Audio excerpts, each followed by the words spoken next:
Friends, welcome to ஜெஸ்ஸியின் குறிப்புகள். எல்லாரும் நல்லா இருப்பீங்கன்னு நினைக்கிறேன்.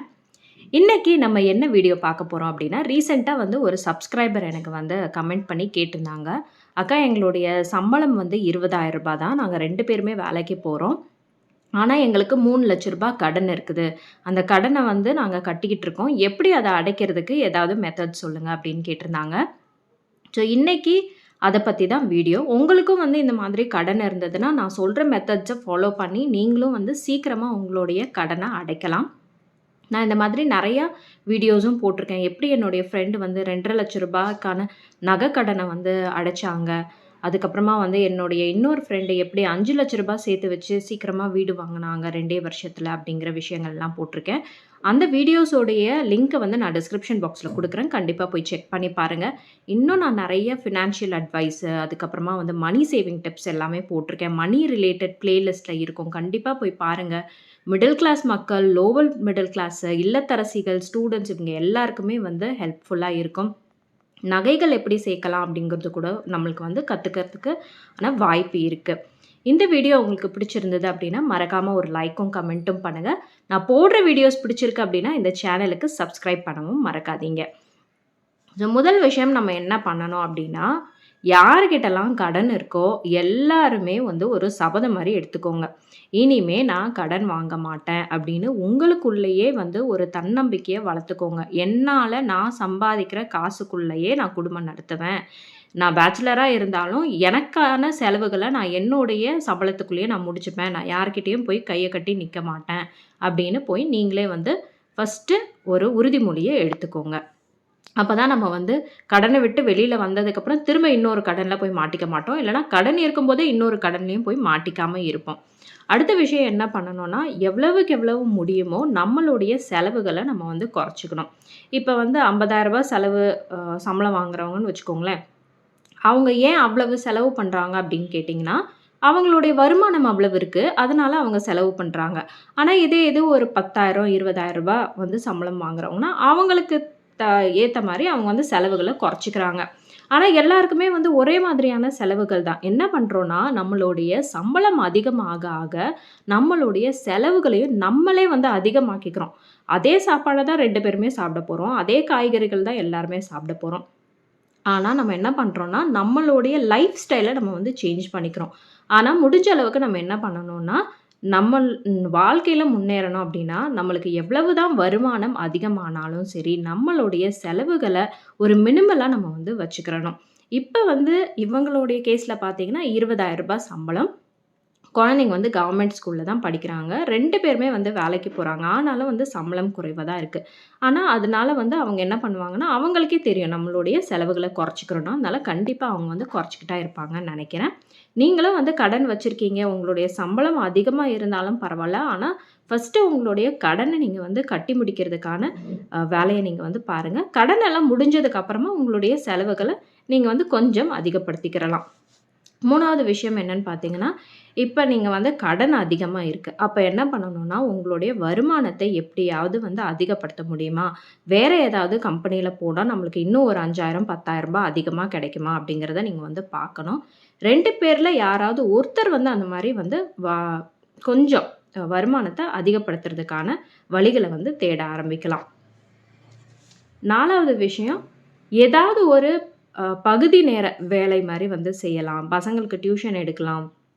இல்லைனா வீட்டில் இருந்தே ஏதாவது ஒரு பிஸ்னஸ் மாதிரி பண்ணலாம். இப்போ நிறைய பேர் வீட்டில் இருந்தே புடவை வியாபாரம் பண்ணுறாங்க.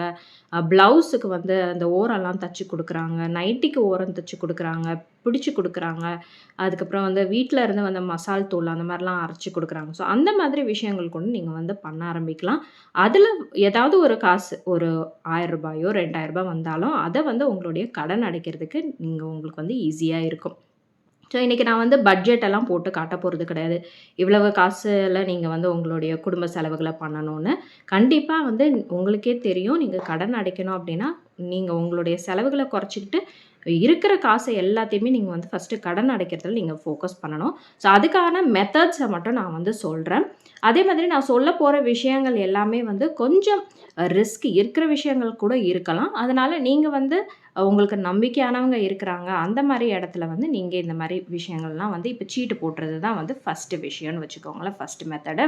ஸோ அப்ப நீங்க என்ன பண்ணணும் அப்டின்னா, சீட்டு உங்களுக்கு ரொம்ப தெரிஞ்சவங்க, ரொம்ப வருஷமா அவங்க சீட்டு பிடிச்சுக்கிட்டு இருக்காங்க, உங்கள ஏமாத்த மாட்டாங்க அப்படின்னு நெனச்சீங்கன்னா, அந்த மாதிரி இடத்துல நீங்க வந்து சீட்டு போடலாம்.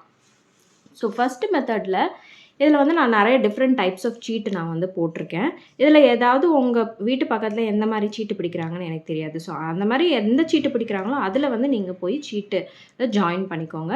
இப்போ 30 மாசத்துக்கான ஒரு ஃபிக்ஸ்டு சீட்டுன்னு கூட வந்து நடத்துவாங்க. ரூ. 2,50,000க்கு.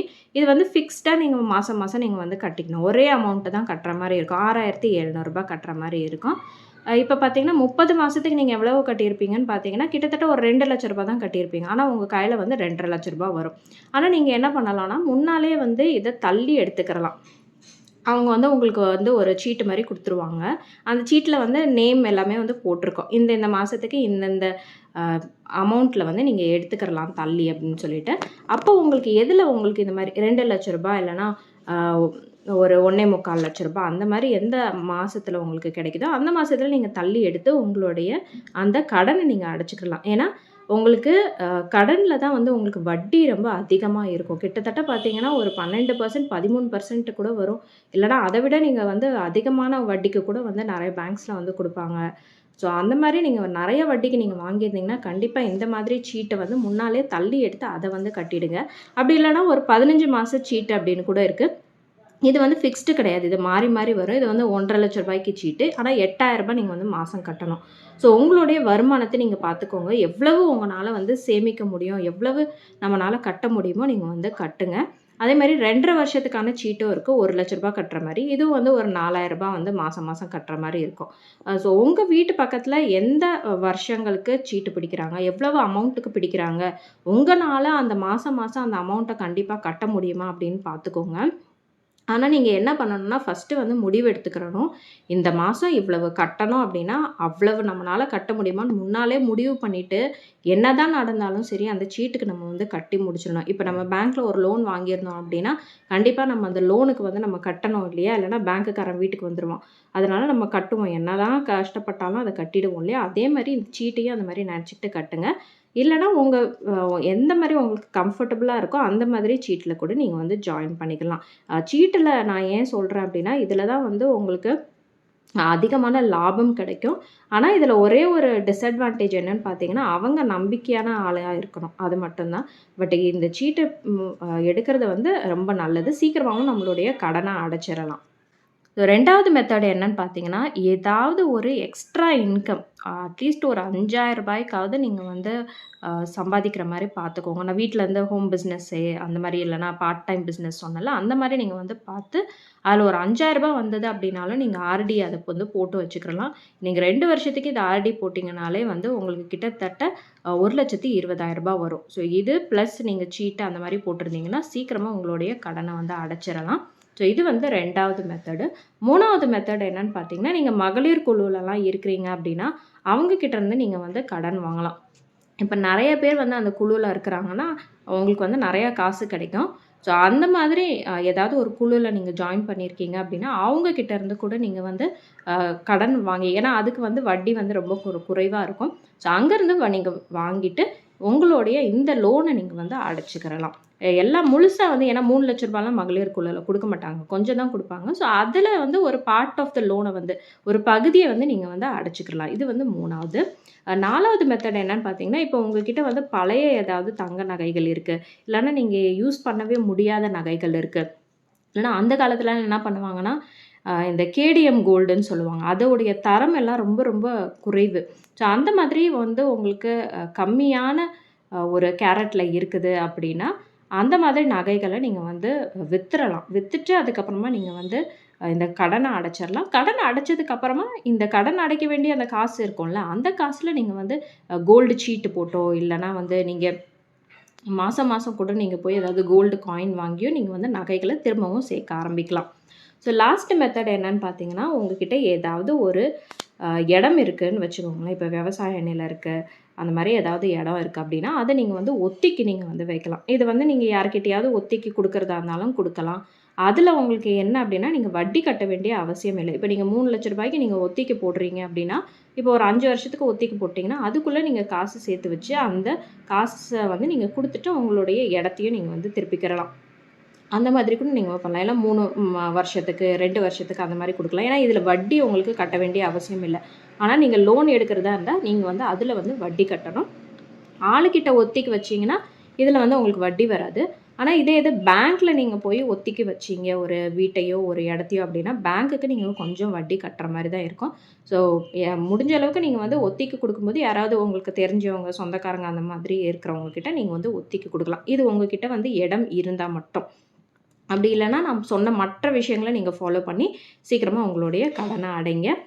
சீக்கிரமாக வந்து எல்லாருமே வந்து கடனை அடைச்சி இன்னும் நிறைய சேமிக்கணும் அப்படிங்கிறது தான் என்னுடைய ஆசை. ஏன்னா எப்பயுமே வந்து ஒருத்தங்க கஷ்டப்பட்டு மேலே வராங்க அப்படின்னா அவங்கள நம்ம என்றைக்குமே வந்து உற்சாகம் தான் படுத்தணுமே தவிர, இல்லை உன்னால் சேமிக்க முடியாது, நீ கடனில் போய் ஏன் மாட்டின அப்படின்னு நம்ம என்றைக்குமே அவங்கள திட்டிக்கிட்டே இருந்தோம்னா கண்டிப்பாக அவங்களுக்கே வந்து ஒரு டிமோட்டிவேட்டடாக இருக்கும்.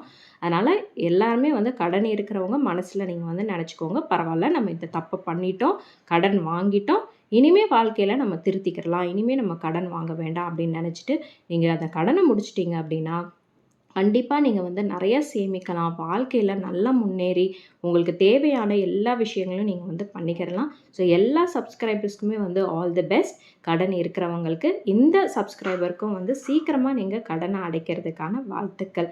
எல்லாருக்குமே இந்த வீடியோ பிடிச்சிருக்கும் அப்படின்னு நினைக்கிறேன். இன்னொரு வீடியோவில் சந்திக்கலாம்.